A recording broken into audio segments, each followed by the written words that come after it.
Scene की शुरुआत एक वैली से होती है जहाँ एक हंटर डर रहा था किसी को देखकर और कहता है क्या हो तुम, और हम सामने देखते हैं वो फ्रोस्ट मोनार्क होता है जो बोल रहा है ये भी वो नहीं है, काफी अच्छे से छुप रहे हैं the fragments of brilliant light. तभी उसके पीछे से एक और मोनार्क आता है जिसका नाम योगुमुन था। वो कहता मैं कुछ इन्फॉर्मेशन दे रहा हूँ, एक टेरिटरी जो ईस्ट में है। फ्रोस्ट मोनार्क कहता है वो टेरिटरी जो ईस्ट में है जहाँ शैडो मोनार्क है, तुमने कहा तो तुम उस जगह का ध्यान रखोगे। योगुमुन कहता है ऐसा लगता है रूलर्स वहाँ लेगिया साउथ रिलीज करने वाले हैं, मैं वो जगह ले लूंगा। फ्रोस्ट मोनार्क कहता है फिर शैडो मोनार्क का क्या होगा। योगुमुन बोलता है उससे कोई प्रॉब्लम नहीं होगी जब तक आर्किटेक्ट उसकी रिक्वायरमेंट्स फुलफिल ना कर दे। एक और चीज मैं बताना चाहूंगा, ये कंफर्म हो गया है कि ग्रेटेस्ट फ्रेगमेंट ऑफ लाइट वही है। फ्रोस्ट मोनार्क कहता है तुम ये मुझे बताने आए थे, इंटरेस्टिंग, तो तुम क्या करना चाहते हो। फ्रोस्ट मोनार्क कहता है शायद हमने कुछ गलत कर दिया है, एक ऐसे आदमी के पास फ्रेगमेंट ऑफ ब्रिलियंट लाइट नहीं होना चाहिए, ये हमारे प्लान्स के बीच में आना चाहता है। ये कोई और नहीं जिन्हों के डैड है जो कहते हैं स्मॉल टेरिटरी जो इसमें है, तुमसे कोरिया की बात कर रहे हो। फ्रोस्ट मोनार्क कहता है तुम्हें इतना इंटरेस्ट क्यों है। वो दूसरा मोनार्क कहता है फ्रोस्ट हमारे पास इसके साथ खेलने का टाइम नहीं है। फ्रोस्ट मोनार्क जाते जाते कहता है हमें रोक सकते हो तो रोक के दिखाओ। जिन्हों के डैड उससे रोकने का ट्राई करते हैं लेकिन फ्रोस्ट मोनार्क आइस बैरियर से रोक देता है और वहाँ से गायब हो जाता है। सीन चेंज होता है, हाँ हम रेड गेट देखते हैं जिसमें मोन्स्टर कहता है तुम वही हो जिसने मेरे भाइयों को मारा है, इम्प्रेसिव, बहुत कम लोग यहाँ तक पहुँच पाते हैं और तुम्हें हमारी लैंग्वेज भी आती है। मेरे कॉमरेड्स कब से बाहर आने का वेट कर रहे हैं। हमारे भाई जिंगू का फर्स्ट अपीयरेंस दिखता है, वो कहता है कितना फनी था ये, और फिर अपने सोल्जर्स को बाहर बुला लेता है। इसके शैडो सोल्जर्स सबको एक एक करके मार देते हैं। तब जिन्गू कहता है शायद अब कोई नहीं बचा है। मॉन्स्टर कहता है क्या था ये। वो दिखता है उसके सारे सोल्जर्स मारे गए हैं शैडो सोल्जर्स के हाथों। अपने बचे हुए कॉमरेड के साथ वो जिन्गू पे अटैक करता है। फिर जिन्गू कोल्ड वॉइस में कहता है खत्म कर दो इन्हें। इग्रिस और बेरू दोनों उस पर अटैक करते हैं और इस टस्क अपनी एबिलिटी यूज करके साइज में बड़ा हो जाता है, रिवर्सल करके उसे पटक देता है। जिन्गू कहता है तुम मेरे सवालों का जवाब दोगे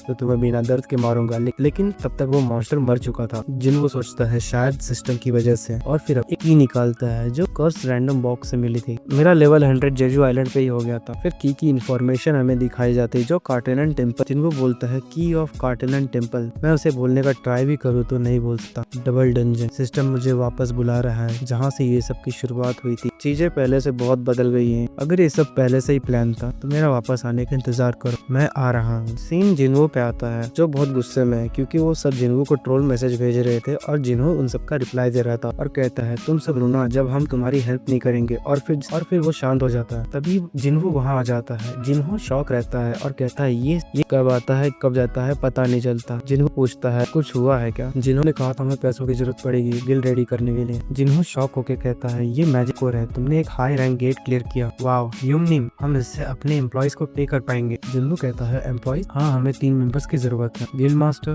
vice guild master and member, बस यही ना। जिन्हो बोलता है हमें एक और मैटर को रिजॉल्व करना है, क्या तुमने गिल्ड का नाम सोचा है। जिन्हो कहता है क्या ये इम्पोर्टेंट है। जिन्हो रहेगा हम इसका नाम संग यून रखे या योसंग गिल्ड। ओह मैं अपना नाम तुमसे पहले नहीं रख सकता, कैसा रहेगा सोलो प्ले। जिन्हो रिप्लाई करता है हाँ हम हमेशा सोलो हंट ही करते हैं। जिन्हो कहता है इसमें फनी क्या था, शायद ह्यूमनिम भी कुछ चीजों में डिफरेंट है, एटलीस्ट वो भी ह्यूमन है। डोर नॉक की आवाज आती है। डोर ओपन होने के बाद वो पर्सन पूछता है क्या ये हंटर संग जिन्हो का गिल्ड ऑफिस है। जिन्हो कहता है हाँ पर क्यों। तभी वो शॉक होता है क्योंकि वो पर्सन हंटर चाहे होती है। जिन्हो पूछता है हंटर चाह तुम यहाँ कैसे। हंटर चाह कहती है मुझे तुम्हारी गिल्ड ज्वाइन करनी है। जिन्हो पूछता है क्यों, बता सकती हूँ।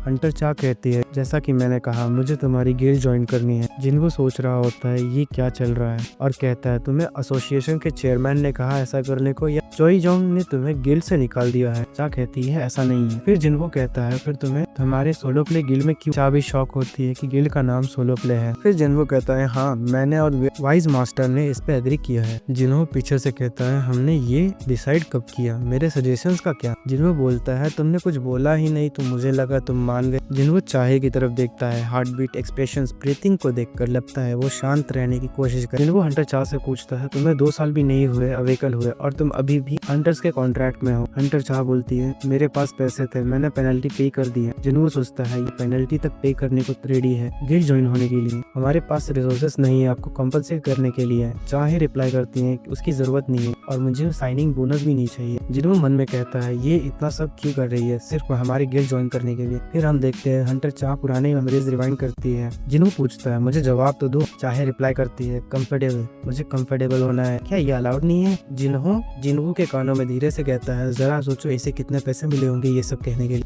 जिन्हों सोचता है चाहे 22 या 23 एज की होनी चाहिए, एस रैंक होना सच में एक बर्डन है और जेजू आइलैंड के बाद काफी रफ शिप था। फिर जिन्हों चाहे से कहता है कि तुम्हें एक एंट्रेंस टेस्ट देनी होगी। हंटर चा कहती है वो रिक्रूटमेंट में नहीं था। जिन्हों कहता है न्यू पॉलिसी है, शायद वाइस गिल मास्टर ने कोई मिस्टेक की है। फिर जिन्हों को कहता है जाओ और कुछ ड्रिंक एंड स्नैक्स लेकर आओ गेस्ट के लिए। हंटर चा कॉन्फिडेंस के साथ कहती है कैसी टेस्ट है ये? जिन्हों सोचता है ये सिंसियरिटी शो कर रही है, कॉन्फिडेंस। तुम्हें मेरे चूज किए गए समनिंग को हराना होगा। हंटर चा कहती है सम जिन्हों तुम मुझे इतना वो इवैल्यूएशन दे रहे हो, ठीक है कौन सा समन रहेगा? तभी जिन्हों कहता है तुम्हारे लिए हंटर चा सबसे स्ट्रॉन्ग है। और एपिसोड 1 यहाँ पर एंड है। अगर वीडियो पसंद आई हो तो लाइक कर देना और अगले एपिसोड के लिए सब्सक्राइब कर लीजिए। और आपको लगता है वीडियो में कुछ चेंजेस करूँ तो कमेंट सेक्शन ओपन है।